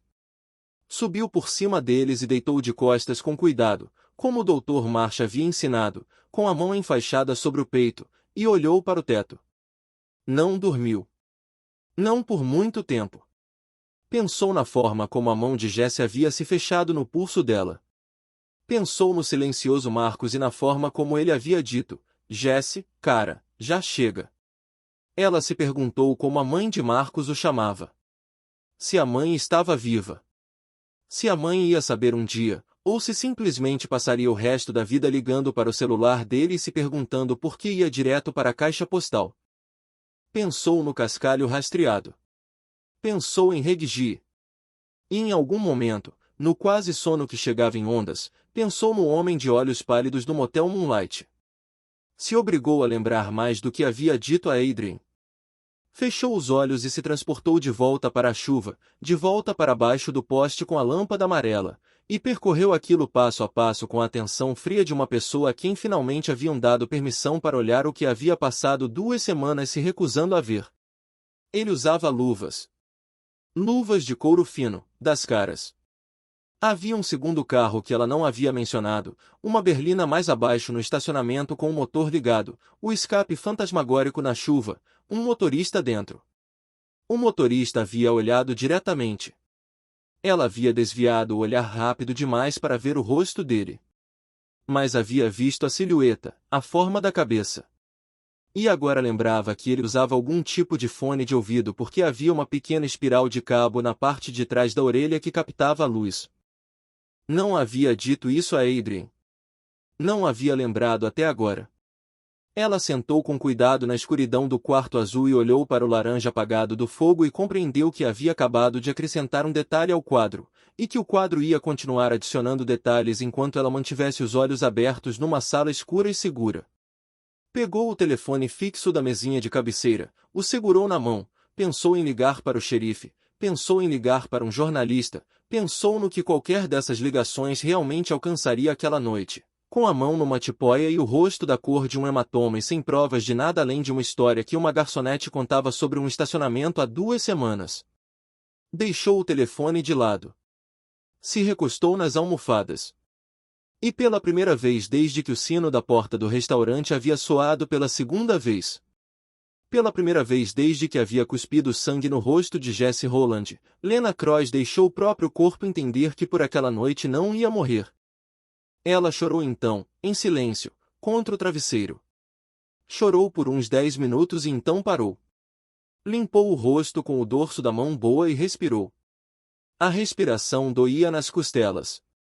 E a dor era uma dor real num corpo real, numa cama real, num quarto real, com uma fechadura real. E foi de alguma forma aquilo a que ela finalmente se agarrou. Ela dormiu. Dormiu mal e atrozmente. Acordou às 6h30 quando a primeira luz cinza entrou pelas cortinas. Acordou às 7h20 quando um carro passou pelo caminho de entrada, o de Adrien. Ela descobriria mais tarde, indo para o motel. Acordou de novo às 9 em ponto quando a senhora Nell bateu suavemente e disse através da porta: "Senhorita Lena, querida, vou deixar uma bandeja aqui do lado de fora. Vem buscar quando quiser, sem pressa, sem nenhuma pressa." E Lena ficou ouvindo os passos se afastarem pelo corredor e pensou: nunca ninguém na minha vida me chamou de senhorita Lena. Ela se levantou às 10. Estava rígida de formas que não sabia que um corpo podia estar. Se arrastou até a porta e abriu, e havia uma bandeja numa pequena mesa dobrável, torradas, ovos, uma chaleira de chá, um pequeno vaso com um único galho de algo verde que não era uma flor, mas era bonito mesmo assim. Um ramo de alecrim, talvez. Alguém havia colocado um ramo de alecrim na bandeja de café da manhã dela. Lena trouxe a bandeja para dentro, comeu as torradas, bebeu o chá. Não chorou pelo alecrim. O que foi uma conquista. Às 11, Ruth voltou a bater, trocou o curativo do couro cabeludo e examinou as pupilas com uma pequena luz e fez de novo as perguntas irritantes do médico. Que dia é hoje? Quem é o presidente? Conta de 100 subtraindo 7. Lena errou o presidente por 1. E Ruth riu gostoso, a primeira risada que Lena havia ouvido na casa, e disse: "Querida, metade do país erra essa de propósito." Ao meio-dia, um homem que Lena ainda não havia conhecido, um rapaz magro e quieto de 20 e poucos anos, olhos nervosos, com um tablet, veio à porta com Henry. Perguntou se ela estaria disposta a olhar algumas fotografias. Só fotografias numa tela. Sem pressão, sem limite de tempo. O Sr. Voss havia dito que ela não deveria ser pressionada. Só queria saber se algum rosto significava algo para ela. Ela disse que sim. Henry trouxe uma cadeira e colocou ao lado da cama. O rapaz se chamava Teal, ela descobriu, e tinha um sotaque que ela não conseguia identificar completamente. Ele colocou o tablet num pequeno suporte e começou a passar rosto após rosto. Alguns de terno, outros com iluminação ruim, outros que pareciam imagens de vigilância, algumas fotos de obituários. Ele observava o rosto dela. Não a tela. Ela negou com a cabeça. Negou com a cabeça.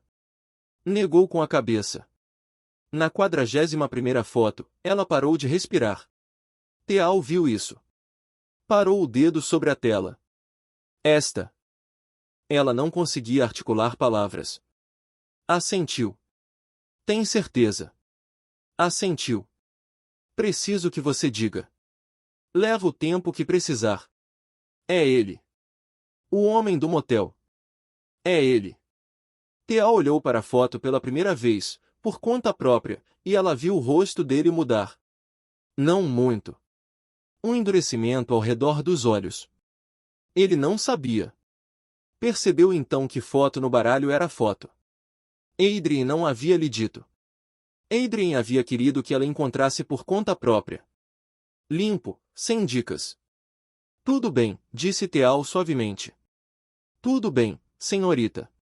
Obrigado. Por hoje é isso.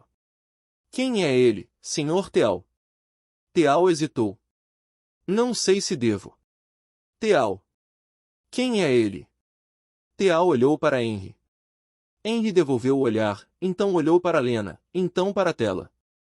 Senhorita, disse Henry, o nome dele é Vincent Sinclair. É o homem que o Sr. Boss vai matar. Teal fez uma careta. Henry não. Lena ficou com aquilo por um longo momento. Tudo bem, disse ela. Tudo bem, feche o tablet, por favor. Teal fechou.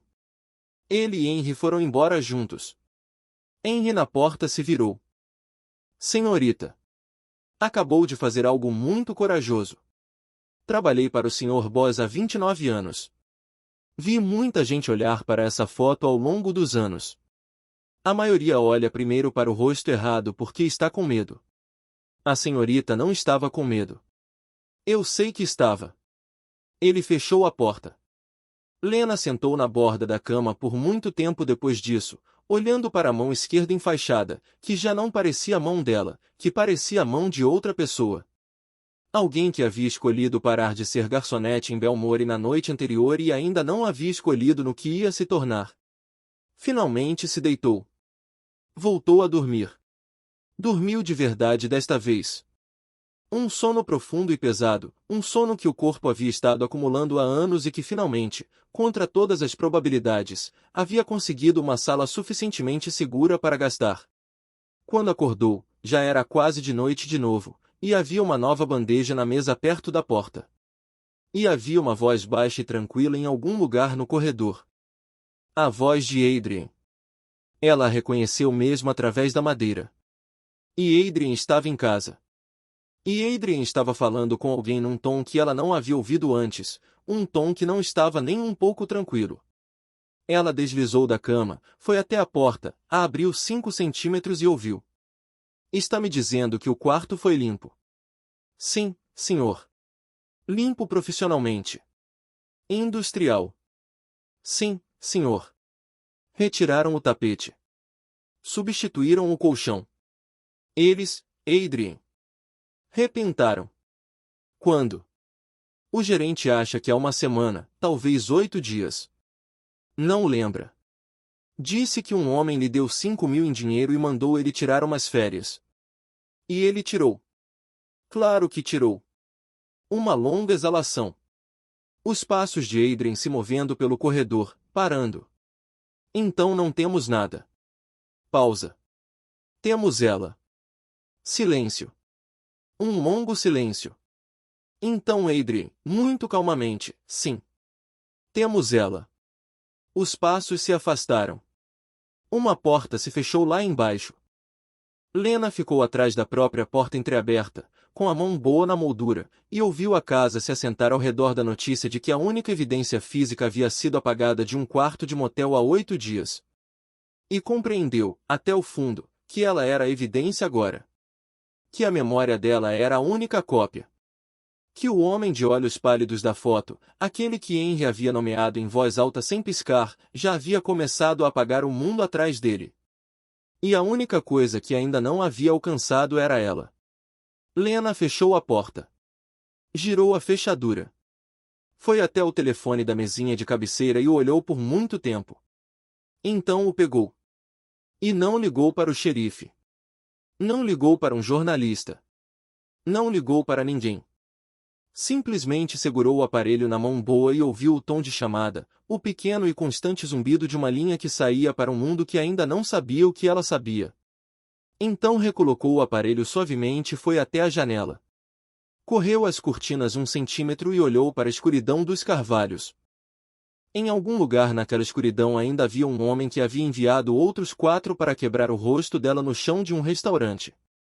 E pela primeira vez na vida, Lena Cross não estava sozinha em ter medo dele. Isso não era o mesmo que estar segura. Ela conhecia a diferença. Observou os carvalhos se moverem com o vento e ficou de pé na janela de um quarto que não era dela, numa casa que não era dela, numa vida que havia parado de ser dela havia umas 16 horas. E fez uma pequena e silenciosa promessa na escuridão. Não ia se esconder. Não ia ser um segredo guardado num quarto azul enquanto mais alguém terminava de saldar a conta de outro. Se o rosto dela era a única cópia que restava, então o rosto dela seria o que entraria em qualquer sala na qual isso terminasse. Não uma fotografia. Não uma declaração através de um advogado. Ela ainda não sabia como ia dizer isso a Adrian Boss. Mas sabia que ia dizer. Lá embaixo, uma porta se abriu e se fechou de novo, e um carro deu partida em algum lugar do caminho de entrada, e o vento se moveu nos carvalhos, e o quarto azul a conteve mais uma noite, na última tranquilidade que ela ia ter. Ela disse isso a Adrian na manhã seguinte. Não o emboscou. Perguntou a Henry durante o café da manhã no quarto azul se poderia falar com o Sr. Boyce quando ele tivesse 1 minuto. E Henry disse, claro, senhorita. Ele estará na biblioteca às 10. Lena terminou o chá, tomou os remédios que Ruth havia preparado, e se vestiu devagar com a mão boa, o moletom cinza macio de novo, porque colocar qualquer coisa pela cabeça ainda era um evento. Às 10h05, desceu a escada curva com a mão boa no corrimão e a mão enfaixada cuidadosamente contra o estômago. Henry a esperava no vestíbulo. Não lhe ofereceu o braço. A deixou descer por conta própria. Ele já havia entendido algo sobre ela que a maioria das pessoas levava semanas para entender. Ela foi grata por isso. A biblioteca é por aqui, senhorita. Ficava no lado oposto da casa da sala onde o Dr. Marsh havia atendido. Um corredor longo com revestimento de madeira, mais fotografias. Ela ainda não olhou. Portas duplas de carvalho. Uma delas aberta. Henry parou do lado de fora e não entrou. Aperta o pequeno botão de latão na parede lá dentro se precisar de algo. Estarei na cozinha. Obrigada, Henry. Senhorita. Ela entrou. A biblioteca era menor do que havia esperado, e mais quente. 2 paredes de livros do chão ao teto com a escada sobre trilhos que Adrian havia mencionado numa delas. Uma lareira com fogo real, não gás. 2 poltronas de couro aproximadas dela, e entre elas uma mesa baixa com um serviço de café numa bandeja. Adrian estava na poltrona mais afastada. Tinha uma pasta aberta no colo, uma caneta na mão, e um par de óculos de leitura que Lena não havia visto antes, baixos no nariz. Ergueu o olhar quando ela entrou e tirou os óculos imediatamente, como se o envergonhassem, o que quase a fez rir. Lena. Entra, senta. Obrigada. Ela sentou. A poltrona a engoliu. Se acomodou com cuidado. A mão boa no braço da cadeira, a mão enfaixada no colo. Café, por favor. Ele mesmo serviu. Não tocou numa campainha. Não chamou ninguém. Serviu o café e perguntou como ela tomava. E ela disse, só um pouco de leite. E ele pôs só um pouco de leite e entregou a xícara sobre a mesinha. A mão dele estava firme. A dela não. Ela deixou a xícara no braço da poltrona e a deixou ali um segundo até a mão parar de tremer. Ele fingiu não perceber. Ela também foi grata por isso. A senhorita queria me ver. Sim. Antes de começar, tem algo que preciso lhe dizer. Pode falar. Teal me mostrou uma foto ontem. Sim. Eu identifiquei Sinclair. Sim. Queimamos essa foto ontem à noite. Ela piscou. O quê? A foto que Teal lhe mostrou. O arquivo em que estava. O arquivo inteiro. Queimamos. Teal não lembra que foto você apontou porque eu disse para ele não lembrar. E Teal é muito bom não lembrando. Henry lembra. Eu lembro. A senhorita lembra. Essa é a lista. Por quê? Porque se alguém alguma vez invadir esta casa, Lena, e não é impossível que alguém tente, quero esse rosto fora do prédio. Sinclair não existe aqui. Existe em nossas cabeças. Só isso. Ela pensou nisso por um longo momento. Por isso Henry me disse o nome. O quê? Ontem à noite. Quando perguntei. Henry me disse o nome. Vincent Sinclair. Disse assim, de frente. A mandíbula de Adrian se contraiu, só uma vez. Ela estava aprendendo a reconhecer esse sinal. Henry não deveria ter feito isso. Não fique bravo com Henry. Não vou ficar bravo com Henry. Henry está comigo desde antes de eu saber ler. Henry faz o que acha certo e acerta 94% das vezes. Nesse caso, errou. Eu precisava desse nome. Lena. Adrian. Ele parou, a olhou. Ela se recostou um pouco na poltrona. É isso que vim lhe dizer, disse ela. Continue. Não vou ficar sentada naquele quarto azul por 6 semanas enquanto o senhor vai apagar um homem que eu posso descrever. Não vou ser um pedaço de informação guardado na sua casa. Se o meu rosto é a única coisa que ele não limpou ainda, então o meu rosto é o que vai terminar isso. E quero estar na sala quando isso acontecer. Não sei como vai ser. Não sei o que o senhor faz nem como faz. Mas não vou ser mantida, Adrian. Nem por ele, nem pelo senhor. Vou ajudar. Quero ajudar. Mas não vou ser um segredo no sótão de ninguém. Havia ensaiado isso na cabeça. Saiu mais brusco do que havia ensaiado. A voz quebrou uma vez no meio. Ela não se importou. Ele a olhou por muito tempo. Não discutiu. Não a tranquilizou. Não disse que ela era corajosa, o que ela teria odiado. O que ele fez foi assentir uma vez, devagar, e então deixar a pasta na mesinha ao lado da poltrona, inclinar-se para frente com os cotovelos nos joelhos e as mãos soltas entre eles, e dizer, tudo bem. Tudo bem. Me diz o que acha que pode fazer. Vou dizer o que acho que preciso. Nos encontramos no meio. Simples assim. Simples assim. Não vai me dizer não. Poderia dizer. Quase sorriu. Faria mesmo assim. Ela soltou um fôlego que não sabia que estava prendendo. Pegou a xícara de café e bebeu um pouco, e o café era muito bom, melhor do que qualquer café que já havia provado. E mais tarde ela descobriria que vinha de um lugar na cidade que torrava 2 vezes por semana e entregava na casa à mão, e que a senhora Nell tinha opiniões muito firmes sobre a moagem. Me conta o que sabe, disse ela. Tudo, sem edição. Ele a olhou um segundo a mais, então fez isso. Lê falou de Sinclair. De como Sinclair havia começado como banqueiro comercial no meio-oeste, em algum lugar fora de Chicago, e havia se mudado para o leste há 20 anos. De como havia passado a primeira década da carreira tornando-se útil para uma família em particular, não a de Adrian, e a segunda década se tornando indispensável para várias. De como Sinclair não era membro de nenhuma organização, tecnicamente. Era um contratado independente. Uma dobradiça. Um homem através do qual o dinheiro se movia de lugares que queriam tirar o dinheiro para lugares que queriam o dinheiro limpo. Ele era cuidadoso. Não deixava amigos, não deixava inimigos se podia evitar. Havia sobrevivido a 3 investigações federais e 2 purgas internas em 3 organizações diferentes.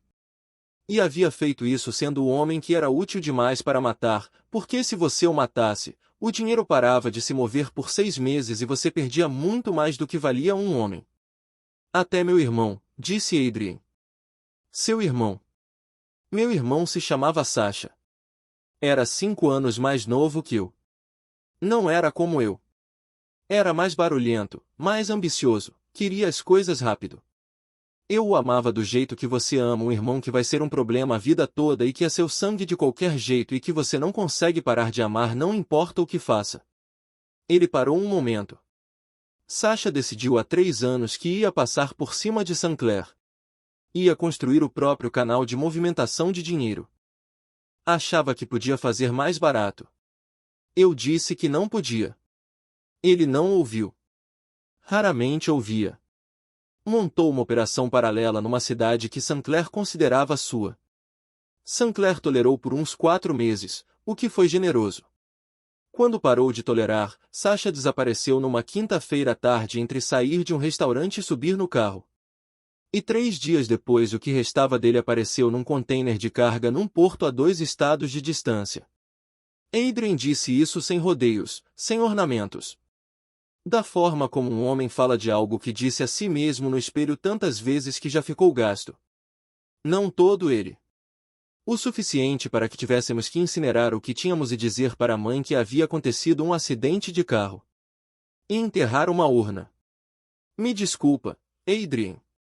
Não precisa. Te conto porque você perguntou e porque você deveria saber quem está ajudando a apanhar. Não deveria ter a ilusão de que isso é uma empresa heroica. Sasha era meu irmão, eu o amava. Mas eu o conhecia. Ele não era um homem inocente. Sinclair o assassinou por uma razão de negócios.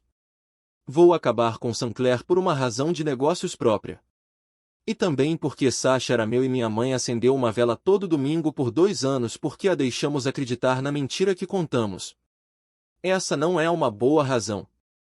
É a minha razão. Por que me conta isso? Por que você perguntou? Não. Por que me conta a versão feia? Ele a olhou. Por que